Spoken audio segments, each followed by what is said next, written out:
How many times are you personally prepared to allow somebody to lie to you and still take them seriously? At what point is too far?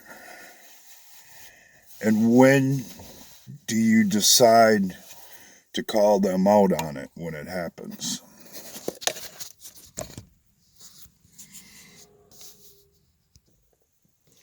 So let's review.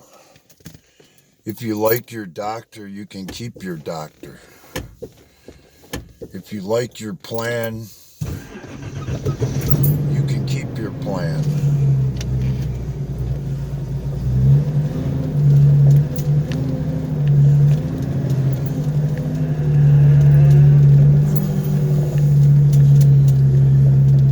You need a magic wand to fix the economy.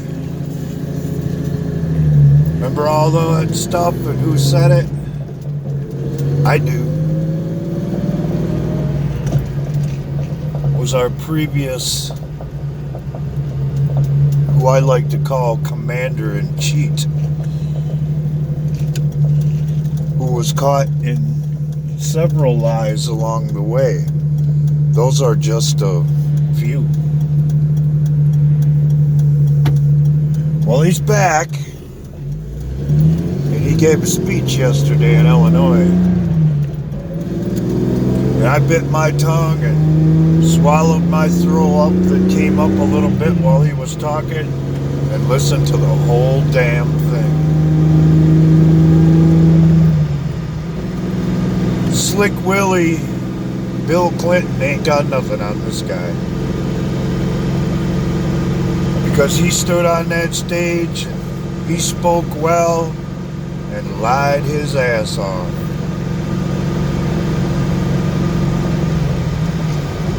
And for the most part, the people in the room lapped it up like mother's milk.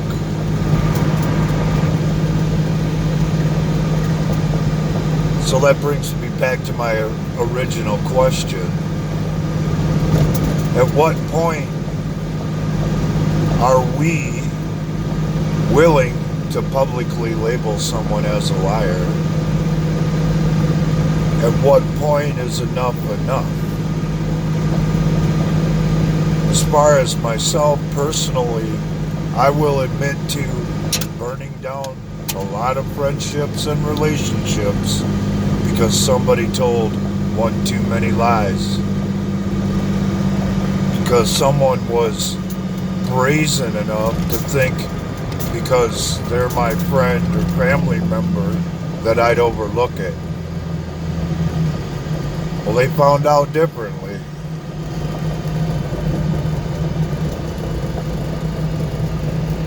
It's just sad that a lot more people don't hold that attitude. Because the only way to keep people honest is to have consequences for their dishonesty.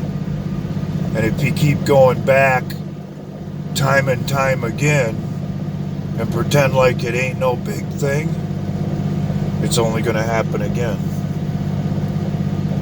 It's only going to make them think that it's okay.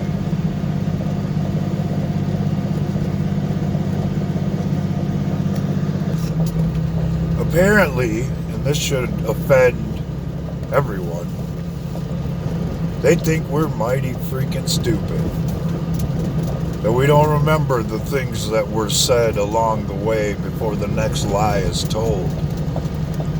And that we're too meek and so forgiving that doesn't matter anyway.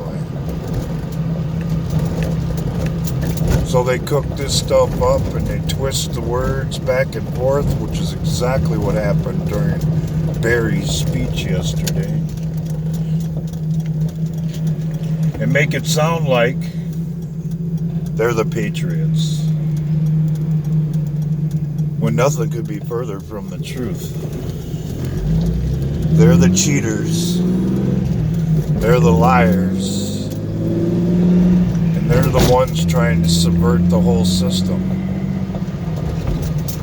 And as I have said on many occasions, they're the ones who will say anything to protect their own asses. Sure, mistakes happen. People say the wrong thing because they're misinformed or what have you. But when they intentionally try and mislead us again and again, obviously there's something bigger going on. Either they're trying to protect their own self-interest or are just so vain they think that they can fall back on their previous reputation, and in this case, false legacy, to make their words seem or ring true.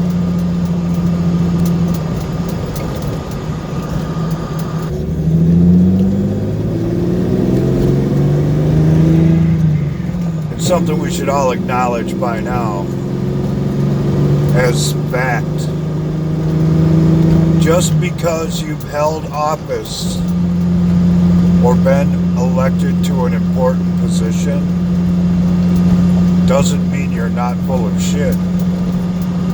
As a matter of fact, the way the game is designed, you basically have to be full of shit to get there.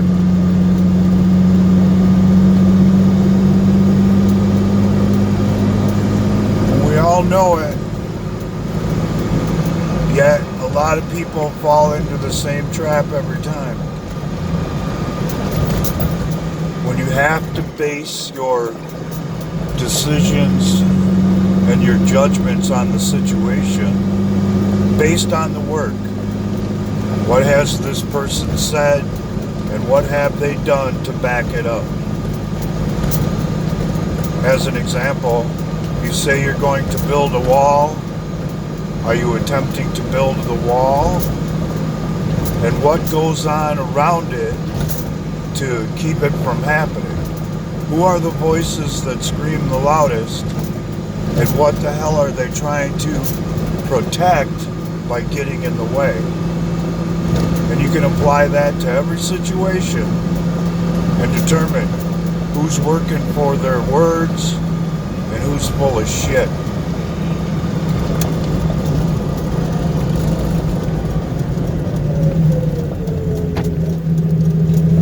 I've said it before, I'll be more than happy to say it again.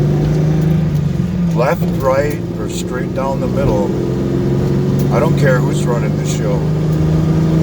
But they all take an oath to uphold the Constitution. And when that doesn't happen, they're not working for us. They're not working for our best interest.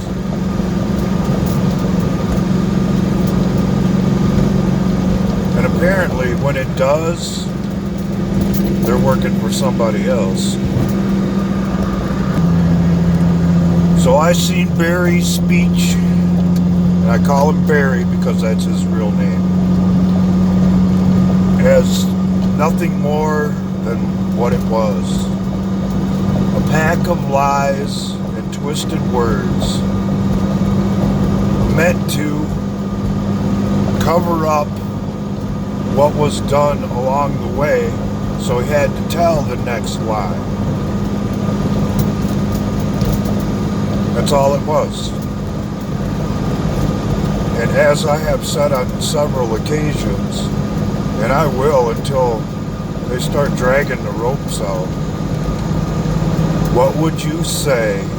What would you do if you knew your ass was on the line for treasonous behavior, and the punishment for treason is death by hanging? Just how far would you go? This is something we should all bear in mind moving forward. Because I swear on this car, and I give it away to the first person who could prove definitively that treason wasn't committed and that these people were working for the best interests of the United States. But that ain't gonna happen, because the proof is already in the pudding. And in the end, if justice isn't served, then we're not served. And that's what all of this bullshit has been about. Has it moved slowly? You bet your ass it has. Have a lot of interesting things come out along the way? Yup.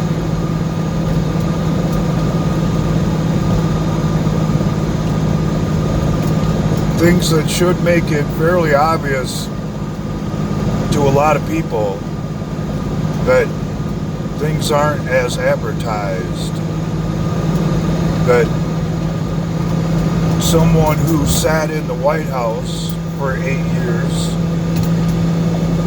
was working for somebody else that had a different agenda outside of what our Constitution is supposed to stand for. And in order to try and deflect blame, or however you want to put it, what liars do, he twisted the words. He mislabeled the meanings of patriot, of national sovereignty, of what this country is supposed to be all about, in order to protect his own ass and keep from paying the consequences for his own treasonous behavior. The DNC was not hacked by Russia in 2016. It was an inside job.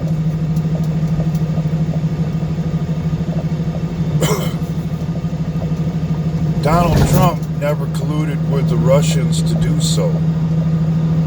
It was a convenient excuse made up into what they called the insurance policy to cover their asses and discredit the man who could expose them.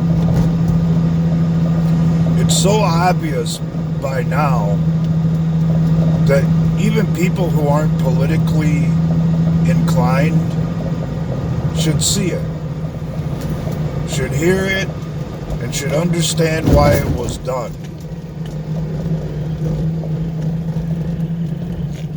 And if not, I guess it's a lot like traveling down the road in your car and ignoring the knocking engine, with the rod knocking so loud that you can't even hear what goes on the radio.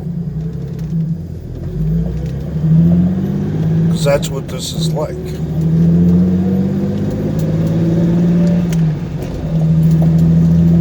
But as far as that goes, I suppose I can compare it to experiences I've had myself doing repairs.